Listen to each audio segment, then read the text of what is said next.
Assalamu alaikum warahmatullahi wabarakatuh. Akkam jirtu hordoftoota raadii tuubii baga nagaan dhuftan gara chaanaala kootii. Warri chaanaala kootii haaraa taatanii subscribe godhaa. Maatii kootaadhaa galatooma. Hadhaa waan bareedaa girgiddaa mana keenyaatii fi isinii qabadhee dhufeera. Hamma dhuma viidiyoon faana turaadhaa. Gatii salphaadhaan binnee mana keenya bareechifachuu fi baay'ee salphaadhaan amma kollaa isinii mul'ise kana nan dibaa keessa isaa achi ka'ee immoo halluu birrii kan kalara birrii qabu kana isatti dibaa. Amma dhuma viidiyoon faana turaadhaa. Baay'ee bareedaadha. Haaluma salphaadhaan mana keenya ni bareechifanna. Kanneen meeshaa walmaartii fi doolaar istooriitti ni argattanii. Kanaafuu baay'ee bareedaadha. Dhugaan isiniin jedha. Hin argitanii amma dhuma.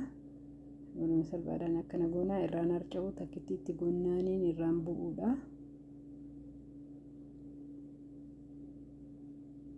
Kanaaf amma akkanatti turgufna jechuudha. Bakki tokko doo hin hafin turgufna sirriitti. Gatti qabate kakulla wal argate irraan bu'u.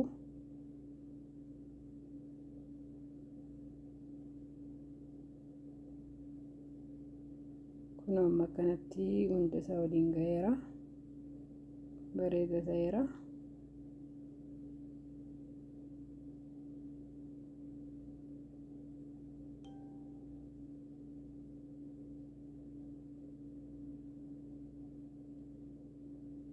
Bakka hanqate immoo xiqqoo caafii isaa irratti dibadhaa irraa hanqateera.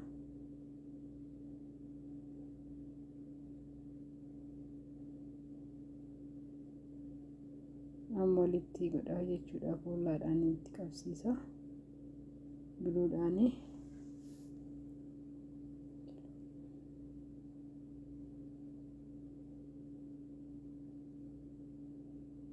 akka addaan hin baane sirriitti walitti qabsiifna.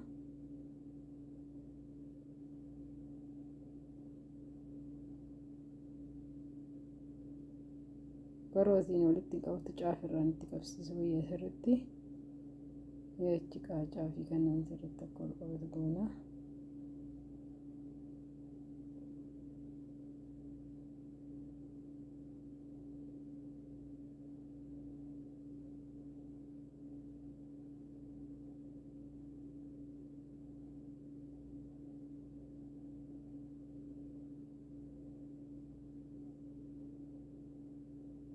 Amma kana sadiin walitti qabsiisaa sirriitti akka addaan hin baanetti.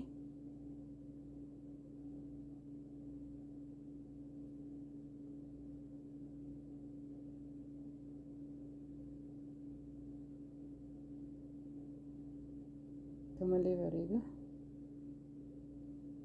Amma callee itti godhadhaa bakka garagaraatti jechuudha. Bakka inni ol ga'u kanatti.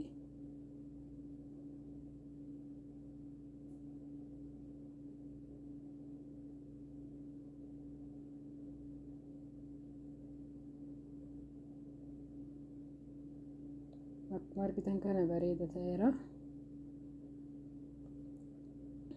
Amma tushaatti fannisitti godhadhaa jechuudha. Tushaan xiqqoo dheerachuu qaba waan golbaa ta'eef akka ol dheeratee naa ga'uu fi xiqqoo ni dheeresse.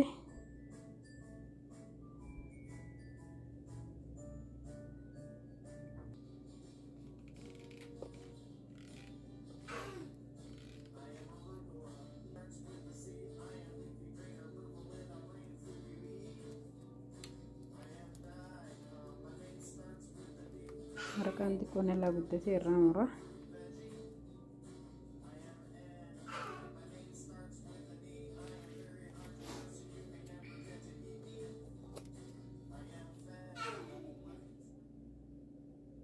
Kunoo akkana jira. Bareeda ta'ee baheera. Akka jaalattan abdiin qaba. Viidiyoo biraatiin hamma walitti deebinutti hundi keessanuu bakka jirtanitti naa jiraadhaa. Nagaatti.